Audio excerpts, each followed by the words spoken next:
안녕하십니까. 부산 평화방송 가톨릭 교습소 장재명 신부의 어서가리 4번째 시간입니다.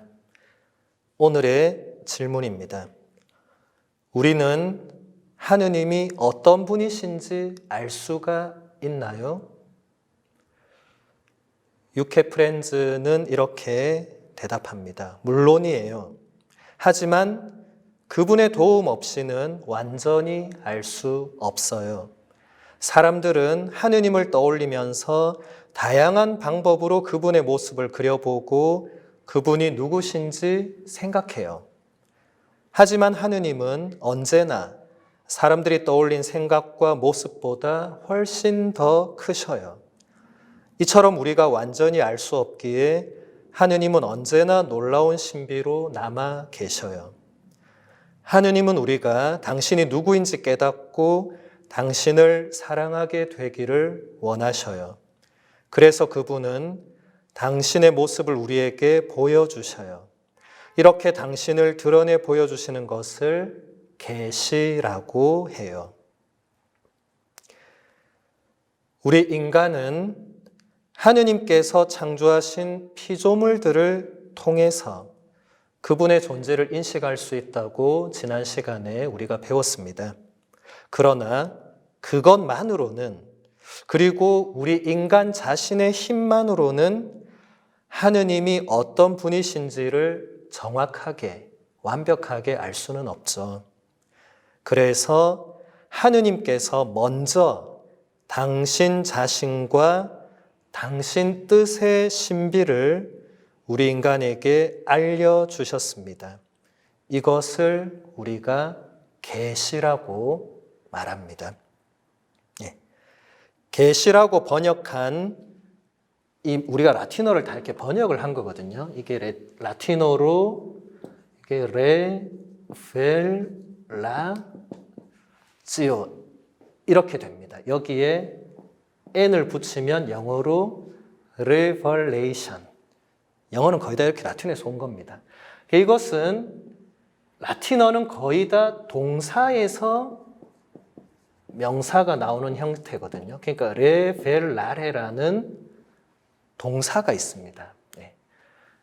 이 동사는 앞에 레와 벨라레 이렇게 되는데 이게 벨라레라는 동사는 뭔가를 덮어놓고 뭔가를 가려놓는 겁니다. 근데 레가 들어가면 뭔가 덮어놨던 것을 다시 열어서 보여주는 걸 말해요. 그러니까 무언가 감추어져 있고 무언가 전에는 덮여 있어서 몰랐던 것을 보여주는, 바로 이것을 이제 하느님이 우리에게 그렇게 하셨다고 해서 이것을 계시라고 하는 겁니다.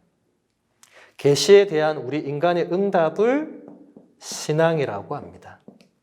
그래서 계시와 신앙은 항상 함께 가는 겁니다. 그런데 아까 유케프렌즈도 얘기했지만 하느님과 그분의 존재는 인간이 그냥 파악할 수는 없는 신비입니다.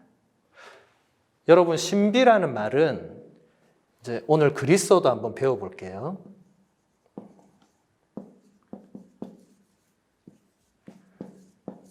이런 글자는 아마 처음 보셨을 건데 그리스어는 지금 서양 알파벳의 모체가 되는 말입니다. 그래서 제가 밑에 써보면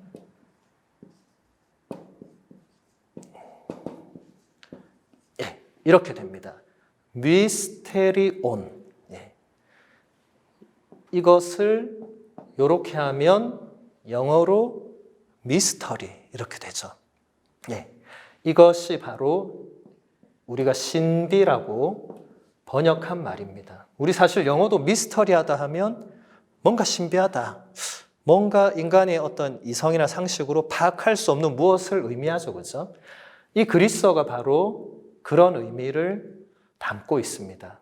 그러니까 하느님과 그분에 관한 모든 것은 철저히 인간에게는 신비죠. 그래서 그것을 이렇게 열어 보여주셔야만 우리 인간이 알 수가 있는 겁니다.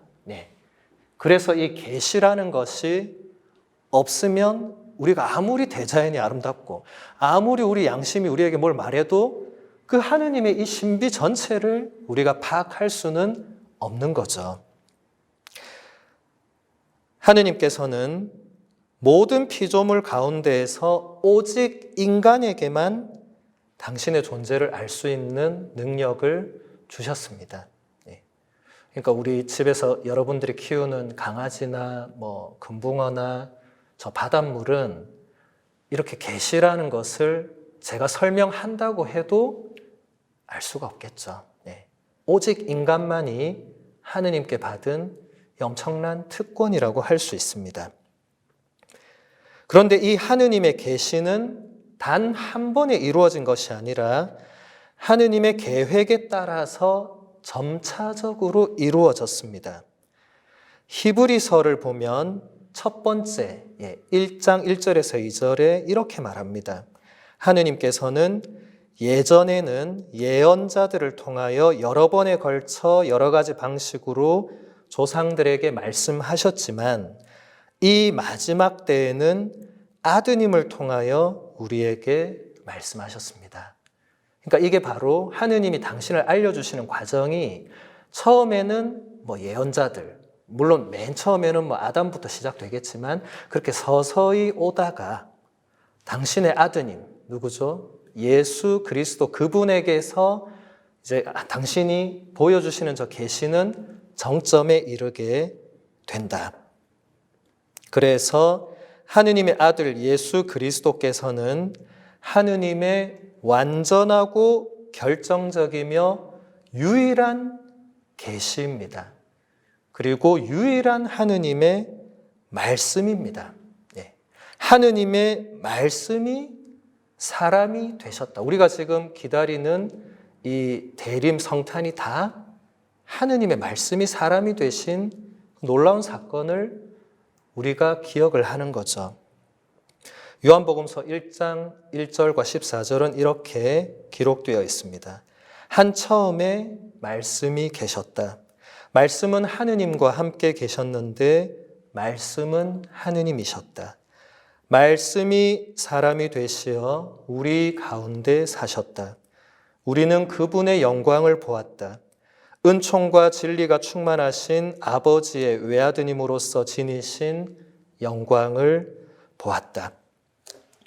지금 우리가 계속 하느님의 말씀이라고 하고 있는 그리스어를 이것을 로고스라고 합니다. 로고스. 그리스어 로고스는 물론 여러 가지 뜻이 있는데 그 중에 하나가 이제 우리가 쓰는 이 말씀. 그래서 여러분 가등 중창단의 그 로고스 창가 아시죠? 그죠? 말씀이 사람이 되시 하는 그 로고스가 바로 이 로고스고 이것을 라틴어가 베르붐이라고 번역을 했습니다. 하느님의 말씀, 베르붐.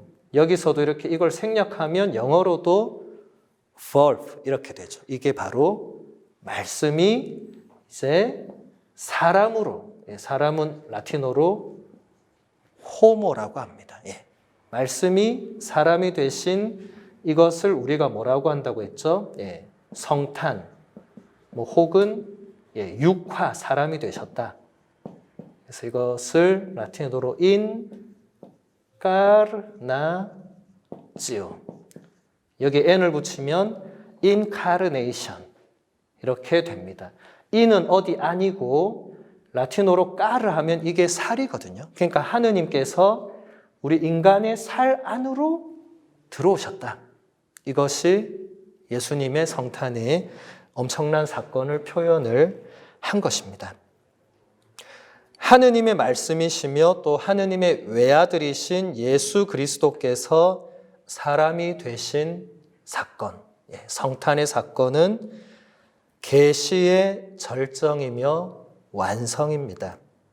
그래서 십자가의 요한 성인, 12월 14일을 축일로 지내는 스페인의 신비가였죠. 그 성인은 가르멜의 산길이라는 작품에서 이런 말을 우리에게 남겼습니다. 하느님께서는 당신의 유일한 말씀이신 아드님을 우리에게 주셨으므로 우리에게 주실 다른 말씀은 없습니다. 당신의 아드님 전체를 우리에게 주심으로써 예언자들에게는 부분적으로 말씀하셨던 것들을 당신 아드님 안에서는 모두 다 말씀하셨습니다. 하느님께서는 이 유일한 말씀 안에서 모든 것을 동시에 그리고 단 한 번에 말씀하신 것입니다. 바로 이 때문에 누군가가 지금 다시 하느님께 물어보거나 어떤 환시나 계시를 바란다면 그것은 예수 그리스도만 바라보는 것이 아니라 그분과는 다른 것이나 어떤 새로운 것을 추구하는 것이므로 어리석은 일일 뿐만 아니라 하느님을 욕되게 하는 일이기도 합니다. 이것은 우리 교회 가르침과도 일치합니다. 예수 그리스도는 아까 저기 설명한 저 레벨라치오, 저 계시의 완성이고 정점이고 모든 것입니다. 그래서 우리가 예수님의 성탄과 예수님의 이 모든 것을 공적 계시라고 하거든요. 예. 그 외에 사실 다른 계시는 없습니다. 그러니까 지금 십자가 요한 성인이 얘기한 대로 다른 어떤 것을 찾는 것은 다 그것은 사입이나 이단이 된다는 거죠. 우리는 하느님이 어떤 분이신지를 알 수 있는 가장 완전한 길을 바로 예수 그리스도, 또 그분이 우리에게 보여주신 말씀, 생애, 행동, 기적, 사건 모든 것들을 통해서 우리는 하느님을 가장 완전하게 알 수 있습니다. 오늘 네 번째 시간은 여기서 마치도록 하겠습니다. 감사합니다.